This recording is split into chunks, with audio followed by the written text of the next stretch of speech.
people like feeling like Iron Man, but we didn't want to make all the characters the same, right? It's like you can just run in there, smash the hell out of things and get out, and most of your gameplay is at like 100 miles an hour, right?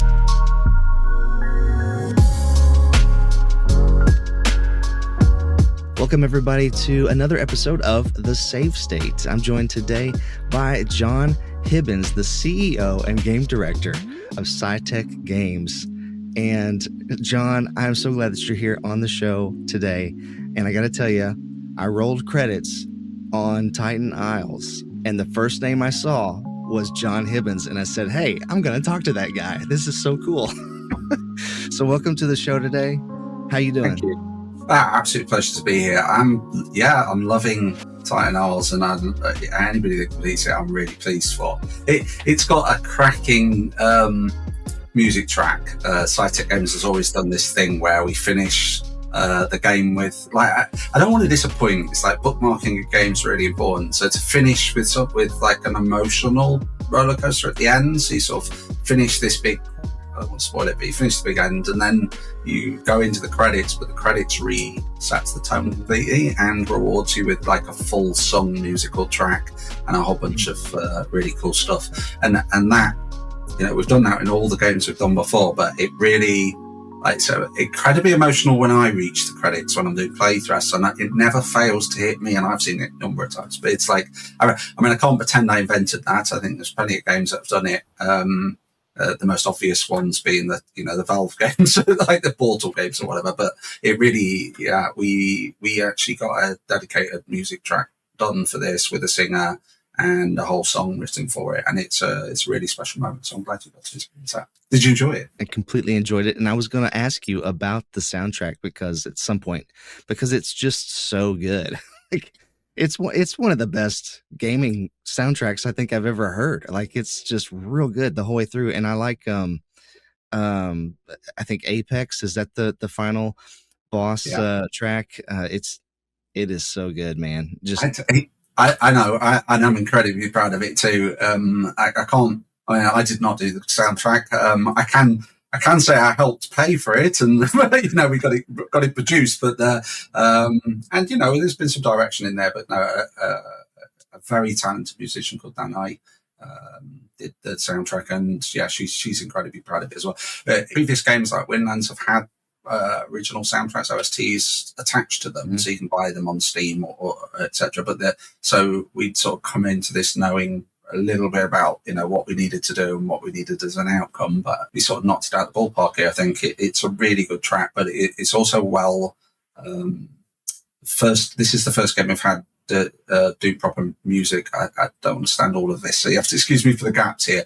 But it's fully mastered, so it's mastered for the game, but it's also mastered for CD and LP. We've got an actual vinyl of the game as well, which actually could sort of show you. It's a bit messy over there, but you can see I've got a copy of the vinyl mounted on the wall over there. Okay, and that was for a limited edition vinyl for giving out to content creators and stuff. I must send you one. We're running out now. It was that limited edition, but it's an incredible album. But we did also put it on Spotify, Apple Music, and everything else. It's a bit long-winded because if you're doing a soundtrack for a game, you have to have a special set of words after your vinyl, whatever. So you have to go Titan Isles of the original soundtrack or something like that. But it is available to listen to. So we're incredibly proud of the music. Thanks for spotting that. And really, really, really good results in the games, and the feedback's been phenomenal for it as well. And there's a lot of tracks. I think it's 20 tracks or something. There's a lot of tracks that are required for a game. It's not an enormously long game. It's not like a 60-hour long game, but there are a lot of levels and different themes. I think there are like 10 themes or something, but there are a lot of themes. We seem to be adding more because we've just added winter theme, and we've had just gone past a Halloween theme. So, but no, really proud of the soundtrack, and it really helps. It has such a perfect, like, there's a heroic tension behind the whole soundtrack, and I feel like just every level it just kind of hits, and it's quite layered. I think early in dev, while we were still trying to discover the tone of the game, trying to get the game tone right and feel right, with music, audio and visual, it was like trying to bring that together, which perhaps wasn't as good as it is, and we sort of amped things up and changed things. But when you start battling, it amps up, and we've got this flow of. We tried to keep it from Wildlands, where it's got these down times and then into action times, and then crescendoing at the actual flow. For those that knew our previous games, is really like traveling from the boat to the boss. It's like it's this journey of flow, and then so you'll get explicit beats at certain points or story beats, and then eventually it'll crescendo in an amplifying and enraging boss, and then calm down again. But so it's quite a nice flow actually. It's like once we cracked that and solved a few problems with respawning and things like that, we'd found a flow that we really enjoyed, and we liked playing it. So it's really important to get all of those. I think a game can very easily look broken if you've got everything, even one part of the picture's not quite right. And I'm very proud that all the parts have come together in a great tone and a consistent tone, which is nice. I 100% agree. It all comes together quite beautifully. We just jumped right in. We jumped right into talking about the soundtrack. I love it. I'm very proud of the soundtrack and the audio. I mean, a guy called Sam did the audio. He works for Creative Assembly on Warhammer thing. He worked with us for 3 years on the audio, and the audio, is phenomenal. If you stand there in the jungle and just stop and listen, you've got crickets and all sorts of things going on in the background. Obviously, it's a lot VR audio with spatialization. So the audio as a whole, the music and the audio is a phenomenal piece of work by Sam. He's very proud of it, and I am too. It's really, it's almost AAA quality, and for we are absolutely tiny little indie company. So to get to that quality has been quite an overwhelming actually achievement for us. We've been very proud of that. Yeah, really, I would not even know that you were a tiny company if I hadn't seen at the end that you were at the end of the credits, it says something about you being proud to be a small indie company or something like that, to that effect. And we are super tiny. Instead of 100 people, we've got 5. That's just 5. 5. Well, at time of production, perhaps, there work a lot of contractors and things for certain jobs. You just need to bring in professionals to do them for whatever reasons. I mean, they're like character rigging and things like that, just outside the skill of the small group of people. But a tiny, tiny company made this game. I think on purpose, we wanted to keep the budget realistic, but also the state of VR and how much we can carry on doing stuff is tough right now. So we want we kept everything as small as possible without overgrowing, which has been good. But and also I like working with contractors. That you work with some incredible people. We worked with Status Effect, you learn from people when you work with people that do a lot of bigger games or more interesting or varied games, and so it's been a cool experience. I like doing this podcast because I get to meet all kinds of people that I otherwise wouldn't have ever known or ever talked to, and it's just really fun to get to talk to people like you about your life and what you've created and what you've built, and you get to learn from people. And so, I mean, I get it to a small degree. I understand what you mean. Yeah, I absolutely love hanging around people talking about VR. I can't get enough of it. I've got our Christmas, we're in London. We're getting together on the 18th, a whole bunch of VR people in Wembley Box Park on the 18th, and that'll be fun. I'm looking forward to that. I've given away where we're going to be now, but people turn up. That'd be great. Wembley Box Park's huge. And then I've just been to MetaConnect. I tend to go to a number of events throughout the year. There's some obviously events that happen. I'm going to Apple next week. I'm going to Apple's headquarters for a couple of days. So that's really cool. I've been to Google this year. I've been to Meta a number of times. I've been to, where else have I been? Oh my gosh, Dubrovnik and Reboot, Gamescom, and where else did I go? GDC. So I've been all over the world meeting people. I can't get enough of face-to-face or this, to be honest. It's incredibly cool, the games industry, but also the VR people are passionate and cool as well. So it's really privileged to be part of it. It's my 12th year now, I think. I want to say they're accurate here, but certainly 11. But I think this is now my 12th year.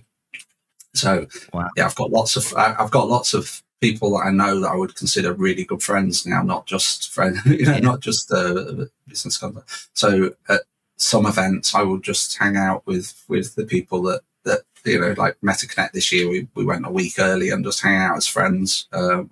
Went to Northern California and just some Wine Valley stuff and some beach stuff, and just had a really great time with people that are making incredible games. They're actually games you would know on the store, but we've become really good friends as people. You'd be surprised how we can talk for a week non-stop on VR in a car while traveling around. But yeah, it's nice. It's really privileged to do that. That's so cool. I'm still really new to VR. Well, I say new. I've had my Quest 3 for almost 2 years, not quite, but we're coming up on 2 years, and that was my first dive into not a bad starting point. I mean, I can assure you it's better than a lot of the ones we've had along the way.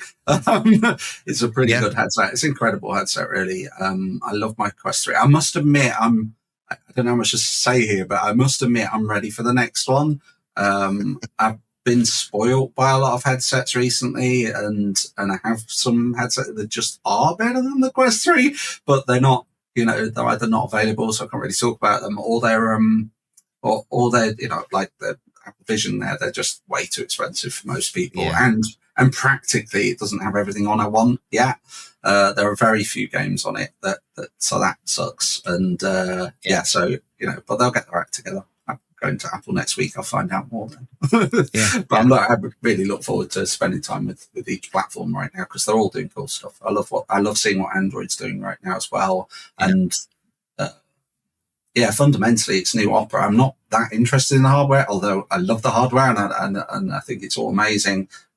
It's great right now that there's competing operating systems, all with the genders. It's the first. The competition helps, man. It helps. Yeah, 4 operating systems. And arguably the Quest has got the worst OS. I don't want to point fingers too much, but I'm glad that they've employed a new UX expert from Apple, and they're bringing that person in to try and resolve that, because, the UX on Meta is embarrassingly behind some of the others now, which I'm sure they're aware of. Hence that hire. I'm really pleased that there's 4 operating systems, a whole bunch of exciting hardware coming out. There's probably going to be a lot more hardware as well, because of the fact there are so many operating systems.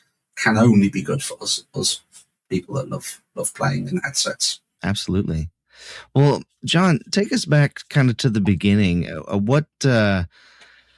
What's your background? How did you get into VR? Like, what was the start of all of that?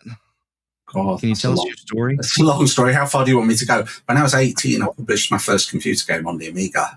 Prior to that, I learned to program from 9 years old. So now I've had a very professional career. I've worked in a lot of enterprise companies. I've been CTO for a number of big companies, ran large teams and stuff. So it's like I haven't really most of my career been making games. But as a hobby, I've been making games all of my career. I just like making games, right? So I'd started to learn Unity, and I was making a game called Crystal Rift as one of the many, many projects I've done over time just for fun and just to keep my brain busy. And it was an all right game. I mean, it is a good game. But I was sat in it's called the Dalston Bar in northern London. And I was sat down there and I was programming my game, and there were other developers, famous developers actually, as it turns out, people that were making Gang Beasts and people that were making, all these games were sat around, because this is like I don't know what you'd call it, but it was a pub that opened up. It is a gaming pub, but it opened up to allow developers to get together, really. It was a place you could go and co-work for free. It didn't cost you any money. So yeah, I was doing that, making Crystal Rift, and somebody just came in, a guy called Gorm actually, came in and sort of dumped to DK1 and says, I'm not really doing anything with this. Does anybody else want to do anything? And I sort of picked it. I said, I'll have a go. Picked it up. First time I'd seen a DK1, put it on my head. Was impressed by it, and converted to Crystal Rift, the game I was working on, within a few hours, got it working, and put a basic jump scare in. And what I'd noticed straight away, apart from there is more history in VR for me, but I noticed straight away that everybody wanted to go. right? And the difference between like me just making this game where it was like a passive, like niche game to suddenly everybody wanting to have a go, it was like, oh my God, this is so clearly the next revolution in gaming, and it amplifies everything so much. And there are videos on the net of people getting the jump scares and things like that. So it's fairly cheap at the time, but that made, switch the light bulb on that I really want to make a game in VR, and I finished Crystal Rift and published it. So that happened. That was my first. But truthfully, learning Unity. It is on the Quest 3 even today. But I was learning Unity with it. I was learning more about complete. I'd done a lot of games, but I'd never really published them or done anything. So there was a lot I was learning during that process. But I did get it to market. Did sell lots of copies. Still sells today. Very, very proud of it as a project I did on my own. I want to just pause right there and just ask you, because I agree with you. When I put the Quest 3 on for the first time, I was like, whoa, like this is so different from everything else in gaming, everything that I've ever known in gaming. It really reinvigorated, because at the time I had kind of felt like console gaming had become a little bit stale. It was getting a little bit old or something. I don't really know how to describe it exactly, but I was getting a little bored, and I was finding myself going back and playing retro games a lot more. And then I don't think you're alone. I honestly don't think you're alone. I think that is like, if you've done 10, 15, 20, 30, in my case, nearly 40 years of playing games, I can only play so many Call of Duties, right? It's like, I've played this game, really don't want to play it again. And I get put the headset on it. It is so different. It's hard to explain to people who haven't tried it. It's really hard to explain. No, like, you're in the game. Like, everything has this depth, and you look around and you pick stuff up, and it's just a completely different medium. But it is, and it's a magical video game. It really is magical. It's magical. Why do you think it's so hard? It's a golden question, isn't it? I think it's a complicated question. It's like, there are some people that are mindsetted to change, and I think I'm one of them, right? I will just, if something new comes along, I'm all over it. Automatic cars, that's cool, right? Or whatever, right? And then there are some people that just aren't mindsetted to change, and they don't like change. And sadly, I think that's actually the majority of people. A lot of people don't. I travel a lot. I love technology. I like change.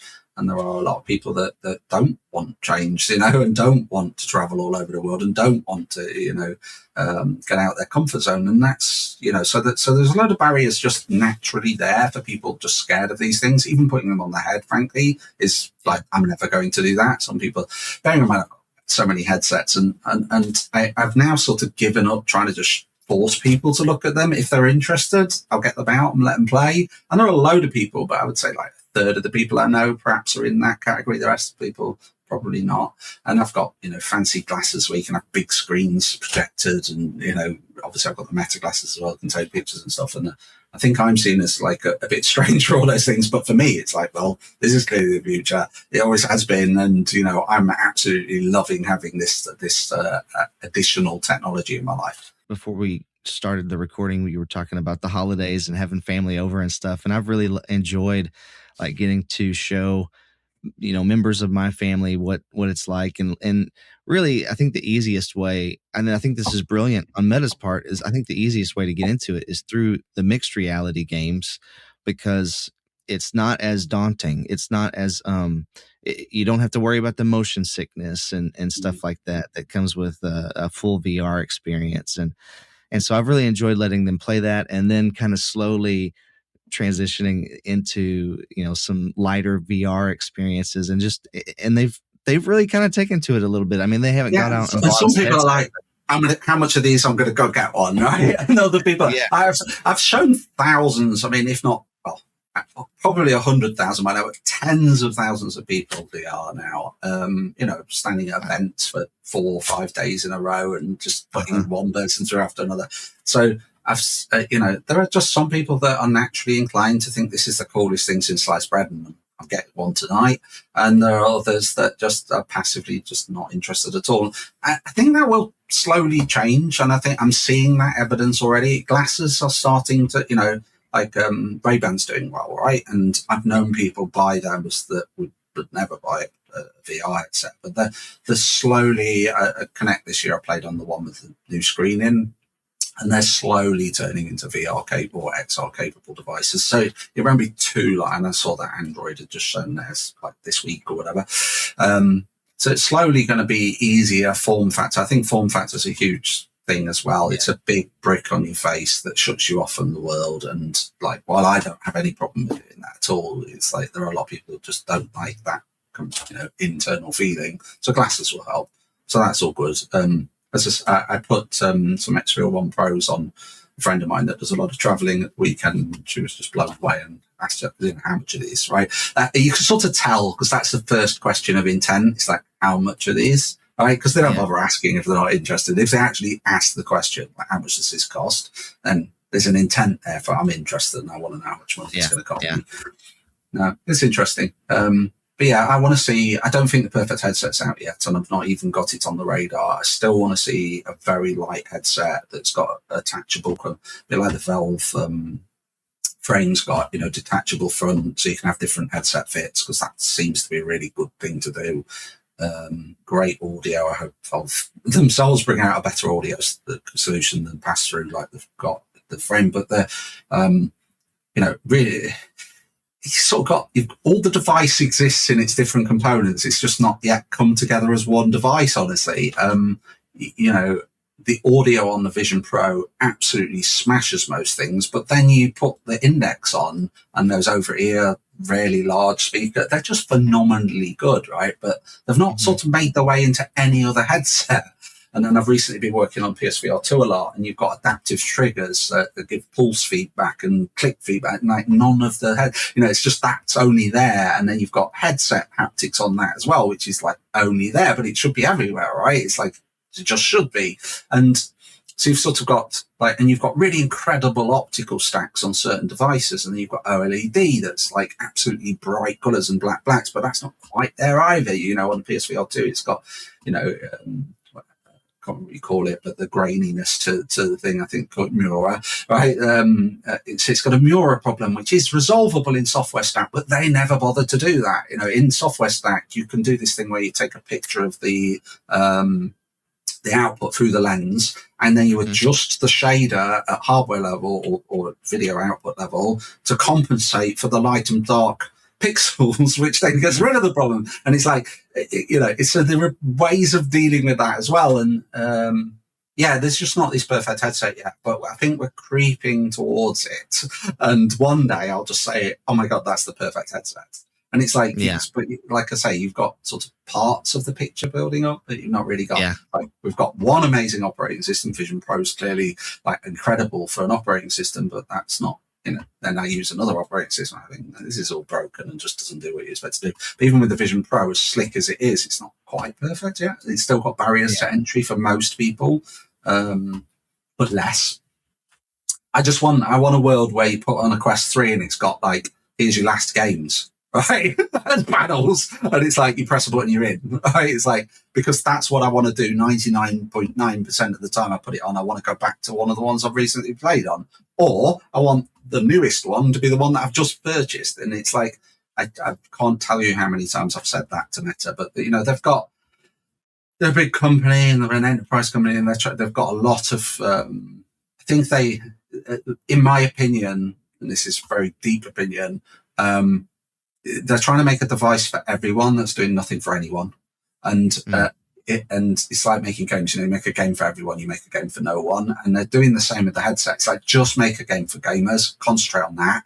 You could have another device, another SKU that is, the Vision Pro competitor that's business focused and everything, that's got a business operating system. That makes perfect sense, right? But the way to win this war with gamers is just build a gaming device. And I think that's where Steam Frame have got it right. They're not trying to be everything to everyone and ruining that experience. They're just saying, right, this is for gamers. This is for Steam.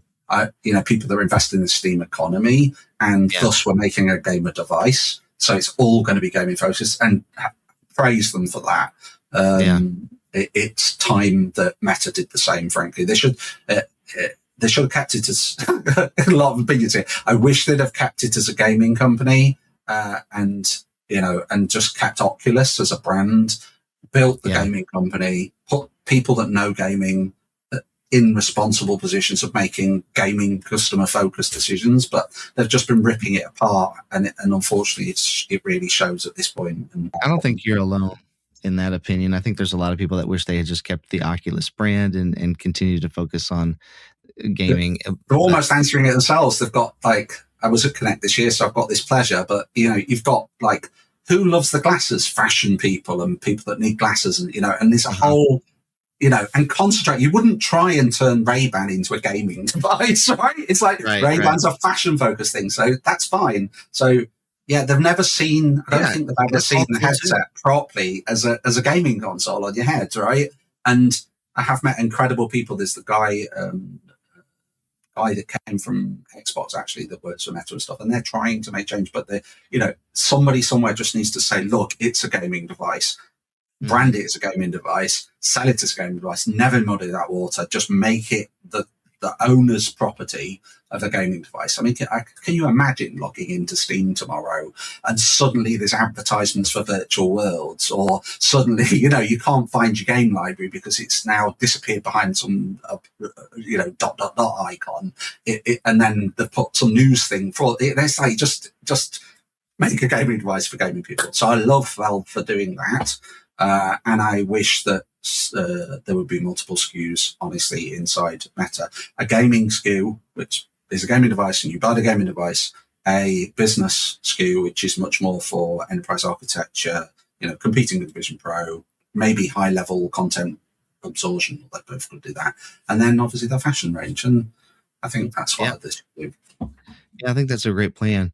The Steam frame is so interesting to me. I think it's, depending on what the price is, I think they could have a really big hit on their hands, because, and I think this was so brilliant that they put that micro SD card slot on the side, because you can just pop that in from your Steam Deck and pick up where you left off on your Steam Deck. I think that's so brilliant. You can anyway. If you've got two SD cards, you can just because it's Steam. It's got the Steam cloud sync. Right. That already works on the Steam Deck, right? You go to your PC and the game's already got it saved, and you go to your Steam Deck and it's already got it saved. Nice. I think that you can play flat games. I think that's going to draw a lot of people, flat gamers in, because then they'll have their own personal display and they can play, a little more privately or whatever, or on a big, huge, screen, virtual screen. And I think that's going to draw some people in. So I just think that the inclusion of that, again, focusing solely on the gaming side of things, I think that's really brilliant. Yeah. I don't want it to be cheap. I don't actually want them to sell it at a loss. And I mean, maybe I'm alone here, I don't know, but I have this perspective that if you're selling stuff at a loss, it's not a good business, right? Well, I don't want it to be cheap. I want it to feel quality. I want them to make profit so they carry on building. I don't want it to be Vision Pro expensive. That's what I mean. If it comes out like that, that's not going to be good. I agree. Vision Pro is like it's for the elite, right? It's like you've got to be in the business or you've got to be just rich, right? It's like, otherwise, why would you buy one, right? And that's fine. I get that. And honestly, spending time with Apple engineers and with Apple's roadmap, this is a dev device for people that can afford to buy in early, right? It's not a mass market device. I don't think it would ever be seen that way. But they're getting the software right. They're getting the gaming right. They've started to support controllers, which I think is great. When I first started working with them, my very first meeting with them was like, why no controllers? We need controllers. But yeah, that problem's going away, and it's slowly getting better to OpenXR support and things. And I think, long term, I wouldn't underestimate Apple. They might not be gaming focused, but they are. They absolutely internally, as I say, I'm going next week, and we are a games company. We're not an app company, right? They are absolutely behind gaming companies and wanting to support gaming companies and see that as a future that they want to be helping. I have people in the comments on my videos. Anytime I bring up Apple, they're like, Apple doesn't do gaming. Apple's not about gaming. They complain about Apple. Well, it's the biggest gaming console in the world, so I don't know. Yeah, exactly. I don't think you're paying attention to what's going on behind the scenes, because they've made huge strides in recent years towards being more gaming focused, and it just takes time, you know. They're all different, aren't they? And they've all got their own agendas, and you know, Apple are doing great. They're doing fine. It's like I mean, yeah, I don't play a lot of games on Apple devices, I have to admit, but I do, you know, it is my main phone, although I've got Android stuff as well. It is my main phone, and I love the Apple Vision Pro. I can't, if I really want to wow people, even in the games industry, the Vision Pro every time works. Every time. From a visual point of view, from an audio point of view, from a content point of view, it's absolutely dominating everyone else. It's absolutely awesome. Even the operating system is just so slick, so fast, and now we've got an M5 version as well. It was already fast. It doesn't need to be any faster, but this a recent. I mean, my favorite thing to show people is something called The Weekend or Weekend. It's a music video by the Weekend, and it's, you know, it's like, I don't know, music is 4 minutes long or whatever, 3.5 minutes long, and it's just, you can't tell what's digital, what's real. It all melds in, and you get the world folding over like something, and you get like all this like taxi stuff. It's just an unbelievable video with a great soundtrack, because it's actually a music video, and that without a doubt impresses everybody that put it on. But more recently, I've been on an American, what was the last video they do? I watch them every time they come out, but the last one was an American warship, ship carrier thing, and like takes you inside and launches the things. Phenomenally interesting visuals, storytelling. I mean, Apple really know what they're doing there. But I mean, the other devices are also awesome. Everybody's doing their awesome thing, right? But I do think Apple have really got something that's brewing to be an incredible mainstream when it gets there. They've got some stuff that none of the others do, and that's, you know, apart from the chips and things. I don't know. Yeah. Big fan of the Apple Vision, but I'm a fan of the Quest as well. I mean, the Quest is probably the easiest to code for right now. It's like actually getting your game onto the Quest, and that's got better and better. And testing and just direct integrations with Unity and stuff, by far better than any other device. All the rest are really difficult, cumbersome processes to go through to get. I have got Titan Owls running on the Vision Pro, but it's difficult to get it to the publishing point. I would love to publish that on the Vision Pro, even if it only sells one copy to my mum. I think it would be great to be on there, because it looks, having seen it in the headset, like just walking around that world, it's unbelievably good. You know, it's all running in 4K textures. You know, the HDR's all blooming away, and it's like it's you know, it's visually stunning. That sounds incredible. Wow. Yeah, I wrote the game, and the first time I put it on, I just looked at my hand and said, "Jesus, we did a good job with these." And I've never seen them so clear. Never seen them so well lit in terms of the OLED, with no Mura or anything, with like crystal clear through my optics, and you could see every pixel in the textures that we'd done for them. And it was the first time that I'd seen our own game at best in class, right? It was like, wow. You know, it's like, this is another level, which makes me pleased, because, you know, games I love playing, I wish they were on there. I'm really a big fan of pinball, right? So I've got, you know, all the tables in Pinball FX, and I love playing the pinballs. I'm currently trying to climb up the ladder to first place with a bit of luck, but it's hard work. Theatre Magic. And I'm loving playing that. And when I'm playing it, I'm thinking, oh God, I wish this was on the Vision Pro, because it would just look so good. Right. Are you playing anything at the moment? Listen, there are so many games. And the more the channel grows, the more games I'm playing, and so it's like hard to finish something, even because there's just constantly something new coming out that I'm trying to experience and cover on the channel. So, you know, Titan Isles, obviously. Love the fact that you're related to it. So you have who did you play as? I started as Goliath, but I fairly early on switched to Storm.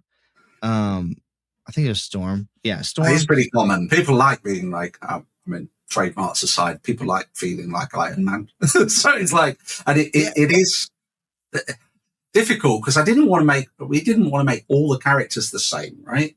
Sure, and they're all so different. Yeah, they're all very different, and you know, yeah, and like, so we sort of needed some deeper ones. I don't know what all of them are easy to pick up and play. You can just start, but we really put so much effort into giving them depth of learning. So that there's like, even today, like learning the wall running recharge on Blink and double disking at the same time. Hard work. Goliath's got a skill where he can smack on the floor and cause damage, which has a knock-on effect to slightly stunning the thing it damages, which means then other people, say in 4 player, you've got all these tactics, and like, don't even get me started on 4 players. If you set a group up, like Goliath's got really good reflective shields, so you can fire guns and reflect off the shields, and you can. Oh my god! There's so many things to that game. There are. It's really deep, and I like how you made 4 different characters, and they're also different from one another. I did try out Hunter. I have not tried out Blink. I have not tried Blink yet. Blink's the hardest. I mean, it's easy enough to play, but it's the hardest to really get good at. It's got this dash move that you're invisible at. You're invisible when you dash, but it's got a lot of air movement, so you can land on things really easily and then run and dodge, and you recharging really. It's by far. I mean, I love it. I think, and this is controversial to most people, Blink's the best character in the game, right? It's like by far the most, but it's the most complicated to learn. It's not a starter class. At start, you'd be like, why is this good? And like, okay, and then as you unlock the skills and get better and better, you just like, well, this is by far it. And it's almost OP'd at the end. When you've got everything unlocked and you become really, really good at it, it's like you can just run in there, smash the hell out of things and get out. And it's like, and invulnerable through all the bullet hell. So it's very, but that's good. It's because sort of offsets against the easier character that starts off fairly, you feel like the railgun, right? I mean, I love that character. I'm very proud of it, but I love the pistols and auto fire, and then doing this is a trick. See, that's what caught my attention when I just picked it. It was random. So it wasn't that it was Iron Man feeling. It was coming together for the railgun. Yeah. That was what that mechanic. I was like, that is so cool. Like, that's such a unique thing. Cool. I've never seen that before. I'm going to take invention of it, but I want to see that elsewhere, because it's like, I love that. I love, we tried to do it with a lot of things, but I love intention-based usage. I don't think enough people do it. Everybody's functional. It's like, do this, do that, right? And press this button, do that. It's like, this good thing about VR and having your hands here is you can be fairly intention-based. And yeah, no, it really paid off that. It's not perfect, being honest. I think we had to put some dials in to adjust like snap distances, because some people want more sensitivity and some people want it harder to snap them apart. And same for arm lengths. It's like we can only do so much as approximation before, for somebody that's 6'5" needs, so we've got these adjustments in that you can do to make it more comfortable for yourself. But the default works for most people. I'm very proud of that. And it's really about emotional game design, not functional game design. It was like, how do I want this to feel? And I want that feeling of like having a sniper rifle, but without the pause. So you're moving fast and you can sniper rifle. So there's a lot I learned from World of Warcraft, actually. 6 years of my life lost to that. So excuse me for going off on a tangent for a minute, but and no longer I'm off it. 10 years ago now, I don't even play it or look at it. Vaguely here, there's a new patch out, and completely dismiss it out of my mind. But yeah, when you get to the top tier of doing that and doing the large scale dungeon crawls and stuff, it's all about keeping up your max DPS and your skills. So there's a lot out of Storm which is designed to move to max DPS with your bullets, so you're causing the most damage, and then switch back every time there's a reload and get that timing right. So if you get that timing right like this, you can actually cause more DPS by the skill. Yeah, and it's sort of like the other characters do have the same. Like the max DPS on Goliath is actually remote exploding, because you can it cuts down the reload time slightly when you remote explode. So you spray, remote explode. So it's like spray, explode, and that will maximize your DPS. So again, all the characters got these like little niches of getting more DPS and more skill out of it. But really for the top end people, like in New Game, which frankly I think they're incredible fans of the game, and I'm really pleased that they play the game in pushes. But they've always got a little bit more to learn, and that's or get a skill at. a bit like pinball. You can start off just hitting the bats, but eventually you can swap the ball between each thing and control things more. Yeah.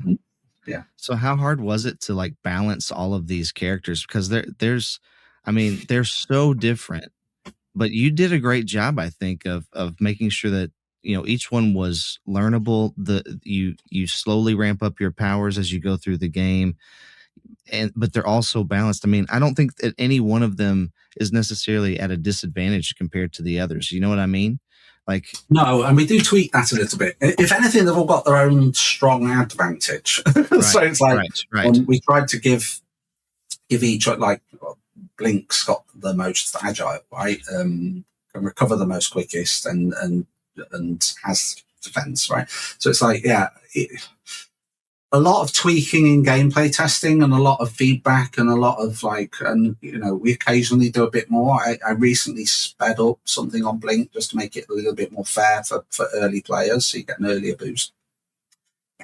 We've got the actual answer is we've got a full analytics engine that we run so you can see how much DPS things are doing, and you can start to balance out unfairness. But I don't really mind. I think honestly, if it's too even, we're not making a PvP game, right? So if it's a little bit too even, it sort of dulls the game a little bit. I like the fact that some are stronger than others in different areas, and we try to do that a little. And I like the fact you can eventually get OP, because then you can push yourself towards the new game and go further and further into legendary status, and that's good as well. I think that's a healthy thing for the people that love the game. So no, I am proud about the balancing, but also there are quite a lot of mobs in the game, and that was something we really want to do. There are a lot of titans. I can't remember how many now, like eight or something, and some mini bosses and a whole bunch of mobs. But some of the mobs are easier with certain characters. It's like that you'll have come across them, but the skulkers that sort of on the wall, they like to fix the wall and jump. Yes, make those like a clang sound. Those things annoyed me so much. But in the best way. But the best way. It's like, well, they're not overly used. Again, we sort of like in gameplay testing, we didn't use them all the time. We just used them to break up the gameplay. I think it's something it does very special that I'm very proud of in the gameplay. Again, mostly game directing, but a lot of hands-on code. But in the game directing here, every so often you would see the point where it started to get a bit dull, and we would add something in, and you never quite know what you're getting. I mean, it is procedural, so you can play the game a lot and never really get to see the same work. You see the same themes, but you don't see the same routes. So you can play a lot, and there are a lot of people that play a lot. This is like people 400 or 500 hours in a 6-hour game, right? So, wow. If you like this type of game, you can carry on playing, and there are 4 characters to level up. There are 4 different ways to play, and you don't really get bored. And we're trying to keep the world alive as well with new stuff coming on all the time. Yeah, because we've got the Frostfall event going at the moment, which has got a dedicated race, a present collection thing in the hub. Yeah, I'm number 8, by the way, in the race on the Frostfall update. Nice. Global rank in top 10. Don't want to brag. I saw you were at number 4. So yeah, very very pleased with that. That course, it's pretty. We decorated it with Christmas trees and stuff. Yeah, it's different. I love it so much. It's different, and we are working on other things. We've got plans for Easter. We've got plans for summer. We've got plans. So there is going to be more stuff coming to the game, and we're busy doing ports. Apart from these additions and polishing the game, we've done a few rounds of since release, because it's only been out for a few months now. We've done a few rounds of polish and quality of life improvements. We've recently added German and Italian languages. We're about to add Spanish, French, Dutch. The list goes on. Finnish, Swedish, a whole bunch of other languages, which is going to make more accessible to people. And we constantly we're not got many bugs at the moment, thankfully, because we micropatch any bugs as quick as possible. We've got a priority system where bugs go first. But we're trying to do quality of life. What else have I done? There are some really cool quality of life ones. I've just added angles for controllers, so you can change your hand angle if you find, because some people have accessibility issues with their hands, and this will make it easier for those people. And we've done some new stuff. Some new stuff I don't really want to announce right now, but it's coming, and that's pretty cool. And then mostly reporting. We're nearly. Okay. Not overly announce this stuff, but we're definitely going to be on Steam Frame. We're porting to PSVR 2 right now. I'm busy doing that, and I'm pleased to say it's coming on really, really well. Will there be crossplay between? Yeah, it's already crossplay. I think we learned a lot from Windlands 2. We did do crossplay on Windlands 2, but very late in the dev cycle, it started off without crossplay. It's quite hard to do crossplay, to be honest, because you have to create a lot of things around, cross-system compatibilities and requirements. But yeah, no, it'd be crossplay day one. Although, it's not really a PvP game, so a lot of the games are actually private sessions where it's 3 or 4 mates get together. There's plenty of public ones. Yeah, there's like 70 people a day or something playing, and so there's always, as long as you're on at the busy times, there's always a public game probably to join. But most of the games are private or single games. Yeah, get your buddies together and play. Yeah. Which is I can see how that's the most fun way to play is with people that you know and going through and fighting these titans. Yeah, full voice and everything, and it's all spatialized. Yeah. It's a great way to play. I still love playing, and occasionally I'll even go in on stealth accounts and play with other people. I still like playing. I have to be careful. I sort of need to tone myself down a bit, because otherwise I look like this madman that's rushing around through everything. And but no, we still love playing. And every time I go in and thanks for pointing out the high score, I'm like, just beat that high score. It's like, yeah. Yeah. Oh man! Well, the truth is, I just want more people to play it. It's not sold quite as well as I wanted it to sell. I think there's a lot of reasons for that, but it's lagging behind Windlands 2, which has surprised me. But I think it's the state of the industry as a whole, the economy. It's all very difficult. But people that play it, absolutely loving it. We've got this month, it's 4.9 on Quest and 95% on Steam. It's phenomenal response to a game we're very proud of. Just need to get it in the hands of more people. I'm not sure what to do about that, but the reality is we could do with selling more. It's been tough. Maybe doing shows like this, maybe that'll help sell a few more copies. Every little helps. Every little helps. Yeah. Well, I put up a review about it and gave it all the praises because it's such a fun time. I mean, I've really enjoyed it, and I keep coming back to it. So hopefully it's one of those ones that sits in your library, and then every so often you go back and have a laugh. It's like it's not. Yeah, I think that was on purpose as well. We're trying to play at a game that you could go back to, a year later, and you still enjoy it. It's not just fun; it's funny. Like Quirk is funny. I don't know. Can you tell me a little bit about that and the evolution of that, and why you thought you needed that kind of character or whatever? Steve Vassio did most of the comedy that's there. The character was fairly early on. We wanted to do something that wasn't humanoid, but could be your buddy and help you out, and we really went that route. Again, I don't want to put too much on Paul here, but I really, really enjoyed Stephen Merchant's Portal. I can't remember the name of the robot now, but Weekly, I think his name was. And want to do something like that, and I think we pulled it off. The design was really good. We got really in a absolute trump card of a miracle. We got incredibly good voice actors. In fact, there's an IDMB page online for Titan Isles where at least 3 of the actors have got photos. So they're pretty famous, and they've come from Baldur's Gate or whatever. So we got incredible actors, really good writing. Steve's humor on this was just the right amount of dry, just the right amount of fun. So yeah, with characters like that, sometimes it can really hit well, and sometimes it can hit slightly under, and there's all of that going on, but that's good for it because you can love and hate. And I'm really pleased with how Quirk came across. Bebo I love as well, the little robot in the hub that goes on strike at one point and does various things.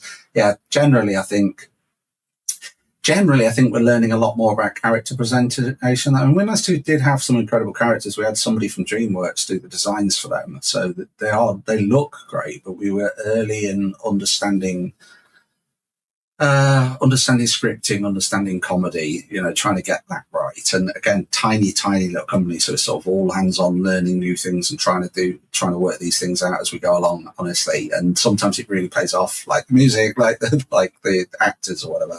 And sometimes we probably hit under bar, but I think I'm very proud. And I'd like to, it's not a regret by any means. The only thing that I think that we could, there's a couple of things that I think we could improve as a company. One is general animation. And we did a good job here. And I think some of the animations we've got, because of the talent like Nick Bitton or whatever that worked on it, are great. But, you know, some others aren't as good as we perhaps could do on a future game. And then what else would I say is a little bit weaker than I wish we could do? Probably, definitely animation. Probably we could do more on the general storytelling and writing and interactive scenes and things. But I don't know. I also feel like we take a lot on, but again, tiny little company. Every sale really makes a difference to us. And we're trying to do these really big, ambitious things. A lot of people would say, "Why are you trying to do a full script?" And say, you know, it's like just make the game and make that fun. But I feel like it comes together better as a quality product when you've got all the parts of the picture. I liked the story, and I liked the voice acting. I mean, I know it wasn't like you didn't have like cut scenes and stuff necessarily. It was mostly done through narration. But yeah, we were trying. It pulled me in. Hearing the lore made me more interested in the world. I'll say that. So I was really glad to see the inclusion of a story. Yeah, and I think it's I'm proud of the story. I think it's really done well and executed well, and Steve very proud of it as well. So yeah, I think we've done the best job we can there. And I can't really fault the voice acting either. They did an incredible job. It's great. Yeah, work with unbelievable talent. We had a voice director that was unbelievably good as well. And for that matter, the actual editing of it was done by professional editors. And a lot of those things probably unaffordable for a company that our size, honestly. But we've got really good relationships with people we meet along the way. And they've built up over time. And then when it comes to wanting we're very, very lucky that people want to work with us. And it's not really about, it's not really always about money. They just actually like working with us and get us as people and want to be part of the creative process. And that's a privileged place to be, and something that we've really worked on in terms of getting really good, great friends in the industry. Mm-hmm. So when you have an idea, or you see, I guess when you have an idea, do you bring it to the whole team and be like, "Hey, I've got this idea. Help me brainstorm this out." How do you handle that part of it, the creativity part of it? I'm not sure I've heard, but I could just say it as it sort of is. I tend to vision strongly, so like have a direction. If you've seen Titan Isles from day one, the vision of 4 characters, what the characters are going to be, and was pretty much there for a long period of time. And so there's a vision of where we're going, and then we bring the vision around the table. We say, okay, well, this is what we're going to do, and we talk it through. And I just listen hard and take feedback from the team. And so it's like, it's definitely not me on my own doing this thing. It's like everybody working together. If there's some things are just obvious and this will work out, but we do a lot of prototyping, so we'll try stuff and it'll work or it won't work, and we'll listen to feedback. I'm trying the Valve approach, which is test and test often and test early, which honestly has had pros and cons. People seeing stuff too early, they judge too early. When they see it final, it's like a completely different game and things like that. So there's a lot of that we're still learning. But yeah, listen to a lot of feedback, do a lot of playtesting, but be strong with the vision. I think you could pull a product apart if you didn't have a single focus. So we know what we're building, we know what type of game it is, we know where we're going, but then all the little details are high iteration, lots of feedback and input. Yeah. Some of the best ideas in the game have not made mine, definitely. Do you get your feedback from the shows that you go to, like GDC, or do you do that behind closed doors, or a little bit of both? Or I think early days, I would have said definitely, because I was still learning. Now it's much more like we show stuff and people are like, they do feedback, but we're a little bit more mature, so we sort of know when the right time to show people that type of event is. But definitely we show people. We try and have a ongoing development focus of, if we were to show somebody this tomorrow, would it sort of pass that litmus test? And there's a point in dev cycle where you go, yeah, we'd show people. And then right now I'm very proud about showing it, because I know there's not going to be any bugs. I know it's pretty polished, and I know, I've thought of the other thing that we could improve, VFX. I think we could improve technical artistry. We've done a really good job, but Pascal and I do all the VFX in the game, mostly because it's VR. VFX has to be lightweight and it has different constraints because, you can't just do really expensive VFX. But that's an area that I could do with help with future projects. We just get better at VFX. I look at some games and I'm very impressed with their VFX, and we can't quite get to that level yet. We're just nothing bad about VFX. In fact, probably most people wouldn't notice, but I think we could be better.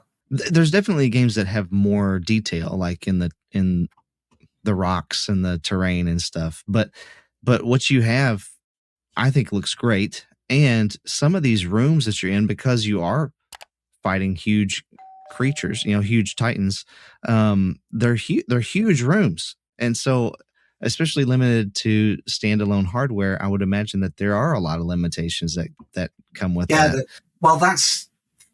I keep saying this sometimes, but if we were to use the same technology and bring in the polygons, so it's small spaces and you walk slow, we would probably have one of the best looking games there is out there, because we've got this incredible technology stack that now is 8, 9, 10 years in, which is all about very, very large worlds. And Titan Isles from Windlands 2 went up a level because now they're procedural. They're all lit, they're all got global lighting and light probing. They've all got shadowing, and, it's all baked, and it's got ambient occlusion, and they've got, very high resolution textures. We push the Quest memory to a limit. It's absolutely right up there in terms of we haven't got much more memory left. We can't do much bigger worlds, otherwise we'll run out of memory. We always need streaming or breaking up worlds in some way. But fast. The payoff. Yeah, the payoff is frame rate. The frame rate is so solid, and and you want that. You need that in these big battles. You need the frame rate to stay there, and in these huge open areas with all these so there's robots attacking you and the bullets going everywhere. It's like there's a lot going on, and one little glitch in the frame rate could be the end of you, right? So even the way that you've done that, really I think it's really impressive. Because good VR is good VR, right? And it needs to hit frame rate. That's I'm proud about not missing frames and all the rest of it. But mostly it's this: you get the vistas where you can sort of look out over the world and there's layers of fog, and something like Journey or whatever. You get that feeling. And Parallax, again, there's a lot of my own history here, but if you go back to old games like Shadow of the Beast or whatever, where it used multiple parallaxes to pull off depth of it. And so I'm trying to do that all the time, so you feel like you're in this big open space, and you've got, if you ever get close to the smallest mob, which is the little sentinel mobs, right? In your head they're like this big. They're actually about 12 foot wide if you get close to them, right? Everything's got this scale, but you can overscale as well. We have the privilege of trying bigger mobs, like world scale mobs and things like that. And there's this sweet spot that most of them, probably the big guys like Dreadstomp and stuff like that, you probably wouldn't want to go much bigger than those because they're just too big. And then you spend so long trying to navigate around them, they sort of defeat the purpose. Whereas Dreadstomp sort of that balance between huge, absolutely enormous. Even the drop ship that drops him in is big. But most of your gameplay is at 100 miles an hour, right? So you can navigate around it at a fair pace. Yeah, there's a lot, when you get into the detail of that. But we did want to pull out a giant world and one big giant world without reloading or anything. And I think, and also you never quite know what you're going to get. Sometimes you're on the ground, sometimes you're on the top, and we sort of it's not obvious, but the third level is mostly in caves. The fifth level is mostly out in the sky. It's we try to use the terrain in clever ways to make the game not feel boring. This, you'll have done it obviously, but there's a wonderful bit where you're on water and everything's a ground plane, and you get on, set on a ship and stuff, and it's very proud of those moments. I should have asked this first thing, but we just jumped in so quick with the soundtrack stuff. But for anyone who's never heard of Titan Isles or hasn't played it, how would you explain the game to them in a nutshell? What would be the quick sales pitch for this game? Well, I like to think of it like Returnal in VR, but it's probably because there are a lot of there are a lot of things from Returnal I've put in the game, in terms of inspiration, lots of bullet hells, whatever. But a cooperative action adventure where you fast moving, multiple suits. If you like locomotion in VR, you're gonna have a great time. That's how I sort of describe it.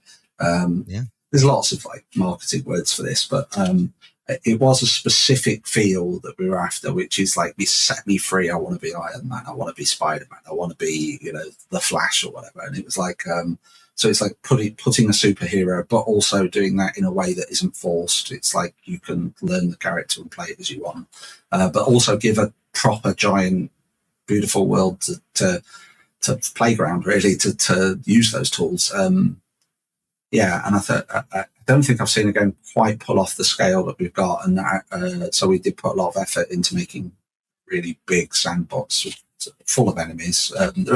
At times there are overwhelming amounts of enemies in the world, but we spent a lot of time on trying to make the enemies like have destruction zones, and you can shoot the engines off the sentinels and they'll drop to the ground and stuff. I was recently playing Arc Raiders, and I was amused with their game designer being similar thought process to some of those things as we've got. It's like I hadn't played Arc Raiders until our game was done, but there were interesting parallels in the game design world, like watching how other people design things. It's interesting. Yeah. So it sounds like you play a lot of stuff and different. Well, I like games. I mean, I'm not like a 24-hour a day gamer, and I try and avoid the 60-hour ones. They just take too much. I'm currently playing Metroid. That is probably the game that I'm playing at the moment. Beyond. The new one. Yeah. Just I'm playing that too right now, actually. Yeah. Well, I sort of played the earlier ones. I actually skipped Prime, but I did play the early ones, like on, I can't remember what boxes they're on, GameCubes and stuff.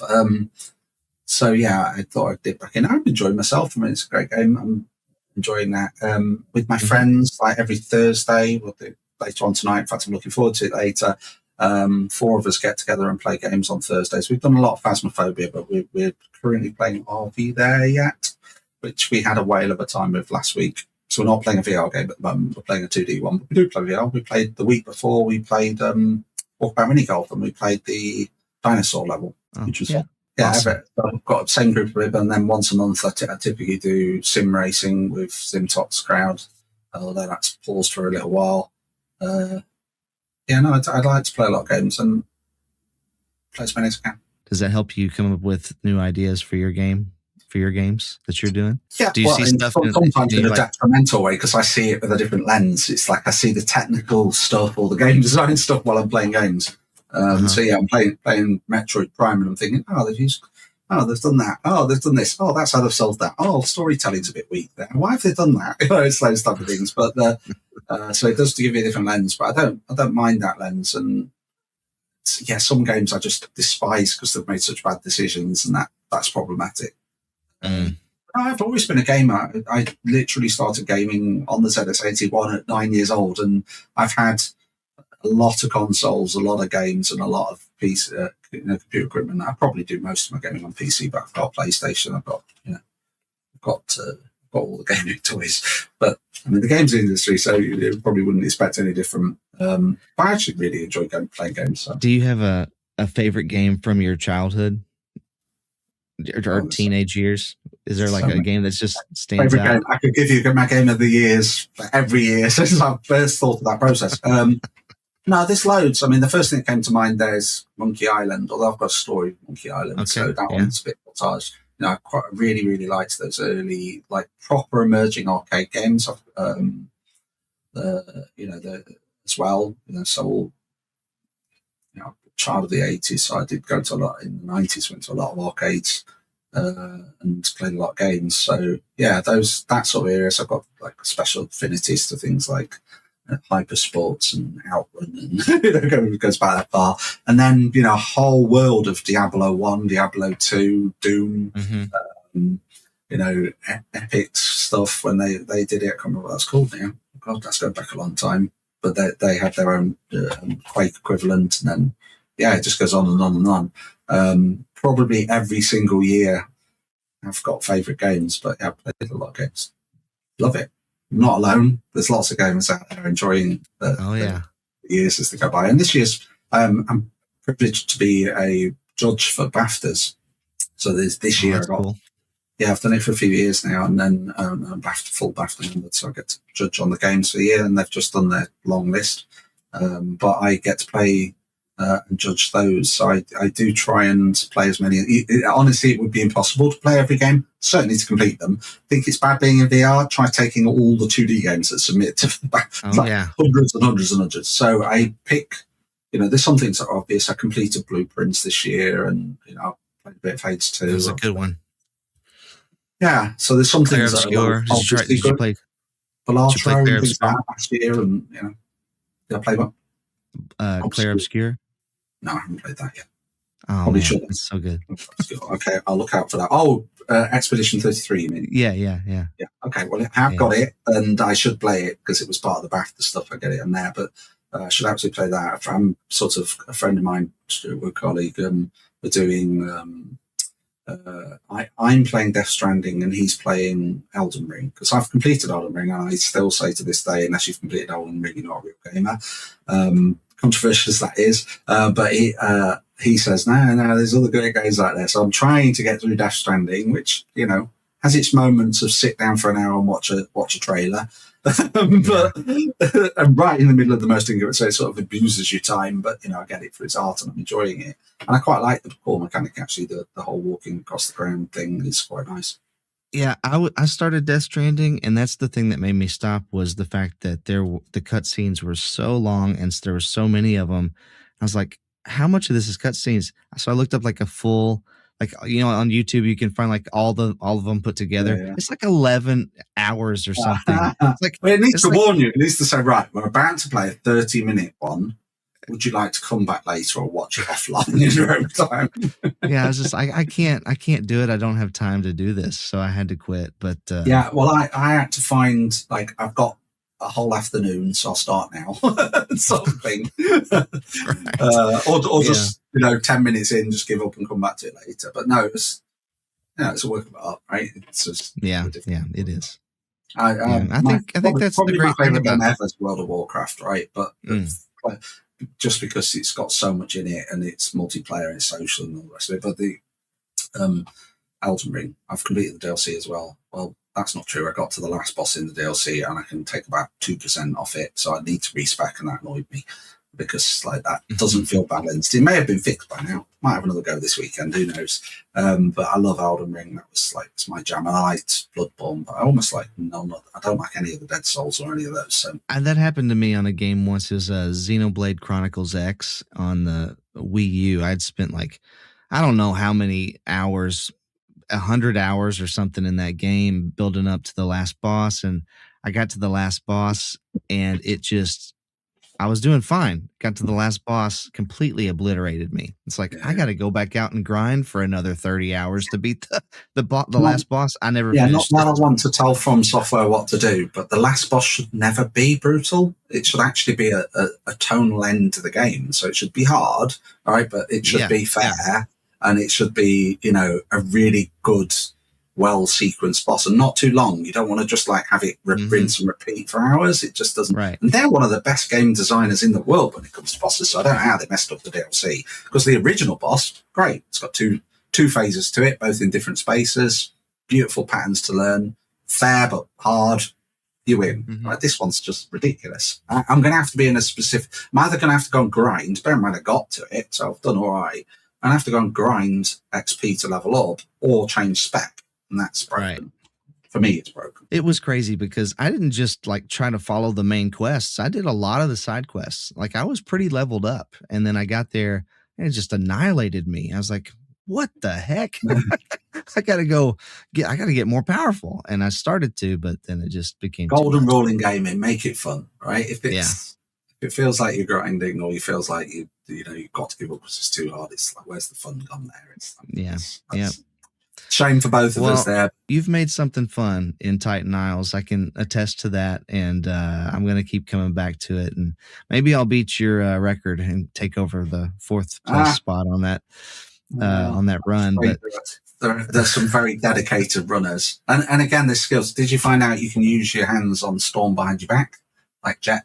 Yeah. I did. It does a top end, slightly higher, faster speed if you're doing that, but it does use more of your I have done that many times. And Hunter, you can pull on the ropes to make yourself go faster. So if you can be bothered to do this in a race, that you can actually improve your speed because you're pulling. They are physics. That's cool. Ropes. Yeah, nice. That's cool. Maybe a couple last questions for you. One is, what advice do you have for anyone listening today? It could be general life advice, or if you want to give advice to young, up and coming game creators, it could be that too. But you got any advice for us out there? That's what I know. I'm just from your wisdom. Anything I say is going to come from my own experience. So, yeah, I mean, ship games. If you want to make games, ship them. Even if they don't do well, shipping them is the process. It's not like it takes a week to come up with an idea or a day, right? You can do it. I've done enough game jams now to know you can come up with an idea and make a game in a weekend. You can sort of like times by 1 year for every day it takes you to do an idea and prototype, the amount of time it takes you to get to market. So, just make games and ship it. That's the best thing you can do in the games industry. Just like make cool things, ship them, and keep doing it. And one day you'll just be so good. The success will happen without you realizing it. That's a really strong piece of advice. And try not to ship without 20,000 favorites on Steam. You'll have a much better. A lot of people sort of think, especially first games, it's like you just put it out there and it'll sell. Steam's tough and tougher than it's ever been. Even Titan Isles is struggling on Steam right now. You need to do a lot of pre-building. I think future games, that's a problem for Psytec as well that we're going to work on, which is like trying to get, build that momentum way earlier. Have actual dev blogs, have early access stuff behind the scenes, and just like build more of a community and stronger community earlier to get more sales fundamentally down line. But I think that's not just the Psytec problem; it's the whole games industry is evolving. So there's some new learnings for us there. So that's something from a game dev point of view. From a life point of view, I don't know really. Do stuff you love. Keep doing stuff you love. Love's a very strong message, spend time with people, develop relationships. I love all that. That's good advice. Well, tell us where we can get Titan Isles and where we can follow Titan Isles maybe on social media. Where can we find it? I'm easy. I'm at Hibbins, just on Twitter, and I'm happy to speak to anyone. Just reach out. Discord's got a Titan Isles and Psytec Games Discord, so really easy to follow that. Just search for Titan Isles. We're on Steam and MetaQuest. There are sales coming up, actually. I'm aware that the Steam Meta sale goes live in next days, so the Christmas sale's coming up. So it's a really good time to jump on board with Titan Isles. And reviewers, even if you're listening to this, played the game and love it, drop a review. It matters more than anything. The reviews, it shows people there are plenty of people playing the game, but also really helps you get out the store. There's only really sales really matter, and people judge purchasing by reviews. So please review us. Perhaps hold off the negative reviews. Not that can sway you. They really hurt. Don't use my only bee in my bonnet in the world is that people that use review systems for bugs. it's like when I see it happen to other people, or it happens to us, and sometimes it will. It's such a bad, you're basically punishing sales for a minor bug that only happens to one person. It's the most horrible thing to see. So, and there are some really difficult to swallow reviews. A lot of devs have channels like in their Discord or whatever, which is how do you call this? There's special words for this. It's review rants or something like that, where it's somebody will give a negative review and go meh, stuff like that. It's like, I can't do what do you want me to do with that? I can't fix meh or exclamation mark or something. Perhaps you can do it meh. They didn't like the game. That's fine. But yeah, some people just do some crazy things in reviews. Yeah, I don't like that either. I see that too. I just saw one the other day about a piece of hardware. They're like, they pre-ordered it. And it's like, it hasn't shipped yet. And I can't believe it. I pre-ordered it 3 months ago. I was like, well, it just hasn't. It's like, and so they gave it a 1 star because they didn't get it quick enough. I was like, that's just, you haven't even tried the product. This isn't a review. That stuff really bothers me too.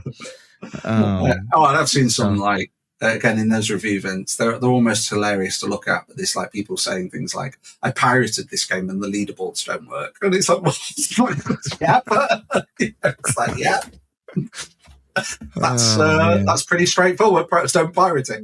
No, I don't mean to. I mean, there's genuine reasons. Yeah, I just love it when it's constructive and we can do something to turn it round. That's the best. Mhm. Like, it's like I didn't enjoy this. You could work on that, but a lot of the time, now people have been incredible with reviews, but they really, really help us. The more reviews, the better. So yeah, please review us, buy us, support us, and hopefully we can do really cool stuff in the future. We've certainly got ideas and things we'd like to do. So there's more stuff coming. Hopefully. It's really tough at the moment, honestly. Investors aren't really investing. Meta's pulled back a lot. We can only make games based on sales. And as I pointed to earlier, they've been disappointing compared to what I want them to be. We really can't build a game like Titan Isles unless there's more sales, honestly. So whatever we build in the future is going to have to be smaller or self-funded, and that is really tough because even with a tiny budget and all our skills, you sort of need money to make games. It's like it's not even Titan Isles. Generally, buy things, because unless consumers buy things, there just isn't an ecosystem. So it's like, please, vote with your wallet if you want VR to stay. Spend thousands of pounds over the next years on games, not tens of pounds. And the drive to the bottom with all the free content is not helpful. It actually destroys a section of the industry that needs to. It's like there's very few. It's almost like turning into mobile. There's very few premium games on a mobile device now. Because most people are in free play, and you can see what a mess that is with all the advertisements, and we're sort of driving VR that way, and not as high invested games needing revenue streams like paying for hats or whatever, advertisement models. Those things are going to start happening in the VR space, and I'd hate for that to happen, but I don't think there'll be any choice because you've got to fund making games. So buy games, please. It doesn't have to be our game, but please support devs. And perhaps share it a little bit. You don't need to all buy every single Walkabout mini golf compared to everything. Not that that's not a great game. It is great. You should support them, but put some money into some of the others as well, and we'll help. Buy games, diversify your library, try new stuff. It's there's so many good things out there, and every penny you put in is going into growing the industry. It's as simple as that. There is no complication here. Meta has stopped funding the growth in the industry. It's just stopped, not completely. They are doing some work, right? But it's nowhere near the heydays. So all the games you're going to see now are either one or two creaming ones, like the Batmans and the whatever that supported. Mm-hmm. Very, very rare mid-level stuff. Really, it's up to the indies and us guys to carry on making games. And the only way you can make games is support us. So just buy games. It's really, really important you buy games. Nobody wants to see only free games on Pocket. And that, unfortunately, is a likely outcome if we're not careful. Well, Jon, thank you so much for joining us today here on the Save State and on Bono's Gaming. I really appreciate your time and just sharing with us some of your life and your experience. And definitely go buy Titan Isles. I'll have a link down in the description to get you to Steam and the Quest store and wherever else. And go follow Jon on his social media stuff too, because he's always posting something. So reach out to him and talk to him. But thanks for joining us. Stay kind and encouraging out there, and we'll catch you on the flippity flip.